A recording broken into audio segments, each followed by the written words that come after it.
Welcome to the Explainer. You know, every single time you open an app or browse a website, you're actually on the front line of a battle, one you probably don't even see. It's a constant fight for your data. And in this Explainer, we're going to pull back the curtain on how that fight is won and how it's lost. Let's jump in. I mean, really think about it for a second. Your banking app, your social media, your email, they all feel pretty safe, right? Like they're sealed off from each other and the rest of the wild internet. But are they really? That question? Well, that's the entire heart of web and mobile security. The very thing that makes our devices so powerful, this constant connectivity, is also what makes them such being targets. Every link you click, every photo you share, it opens up a potential new front in this digital conflict. So if we want to understand how to defend ourselves, we first have to get inside the attacker's head. To really get a grip on the defense, you have to understand the offense first. So let's start by dissecting a couple of the most common web attacks. Think of this as getting a peek inside the attacker's playbook. Okay, first up is something called cross-site scripting, or XSS for short. Put simply, this is when an attacker tricks a website you totally trust into delivering malicious code straight to your browser. So instead of attacking you head-on, they use the website itself as an unwitting accomplice. And don't just think this is a browser thing. A ton of mobile apps are built with web tech, which means they can be just as vulnerable. So here's how it goes down, usually in 3 stages. And it all comes down to exploiting trust. First, the attacker injects some malicious code into a site, maybe a comment section or a user profile page. The website doesn't know any better, so it just saves it. Then, when you come along and visit that page, the site serves that nasty script up to your browser. And because the script is coming from a domain you trust, your browser just runs it, no questions asked. That's the trick. It's one of the most stubborn threats out there because modern websites are just so incredibly complex, it's easy for a developer to miss one little spot where bad stuff can sneak in. And the fallout from this? It can be really, really bad. That malicious script, now running with the full authority of the website in your browser, can steal things like your session cookies. That's what keeps you logged in. It's like someone snatching your house keys. They can hijack your account, change what you see on the page, or just quietly send you over to a phishing site. It completely shatters the trust model of the web. All right, our second common attack is path traversal. I want you to picture a website's files being stored in a special public folder. A path traversal attack is basically an attacker tricking the server, the computer your browser or app is talking to, into letting them just wander right out of that public folder and into restricted areas, where all the sensitive stuff like configuration files or other people's data might be hiding. So how do they actually pull this off? Well, they look for any feature that loads a file, maybe an image viewer. But instead of giving it a normal file name, they'll feed it a command like ..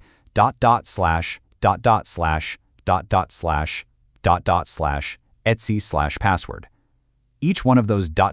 sequences tells the server to go up one directory level.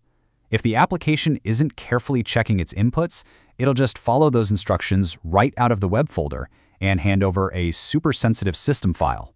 So that's the scary stuff. Now, how do we defend against it? Building a digital fortress isn't about one single massive wall. It's actually about a set of core principles that all have to work together. These are really the pillars of a good defense. First, you've got input sanitization, which is the golden rule. Never, ever, ever trust data coming from a user. Then there's the principle of least privilege. You only give a piece of code the absolute minimum permissions it needs to do its job. This is huge in the mobile world, right, where apps are always asking for your camera or contacts. A secure app only asks for what it actually needs.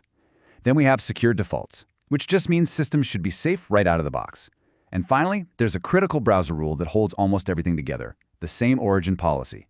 The same origin policy is one of the most important security ideas on the web. It basically says that a website from one place, let's say yourbank.com, can't just reach out and start reading data from another place, like youremail.com.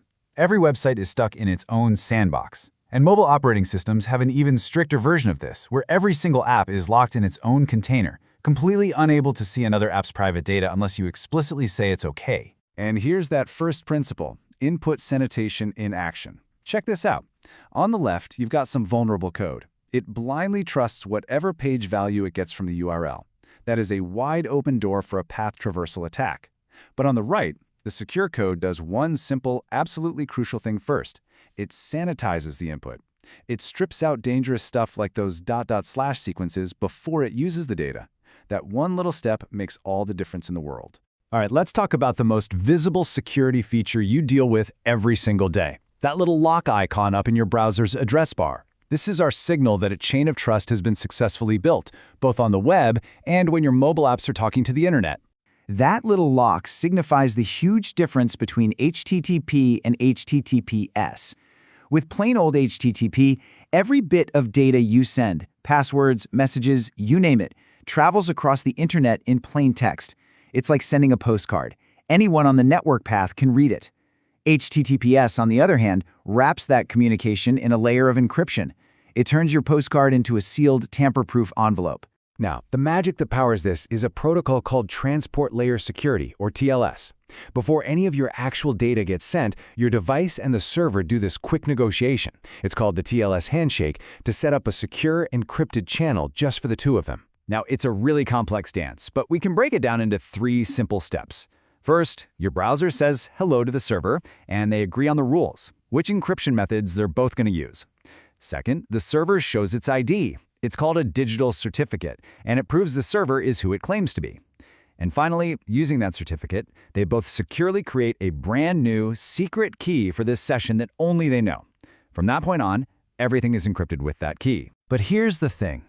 Building strong walls and secure tunnels is only half the battle. This is a constantly shifting front line. For every defense we come up with, attackers are already looking for a new way through, which forces the whole field to constantly evolve. A perfect example of this evolution is multi-factor authentication, or 2FA. We've learned the hard way that passwords, even really strong ones, can be stolen. 2FA adds another layer. It's no longer just about something you know, like your password, but also something you have. And our mobile phones, they've become the universal key for this. Whether it's a code from a text message, an authenticator app, or just a simple push notification you tap. It makes it so much harder for an attacker to get in. But as our technical defenses get stronger and stronger, attackers just shift their focus. They figured out that it's often way easier to trick a person than it is to break an encryption algorithm. And that's exactly why phishing and social engineering attacks are exploding.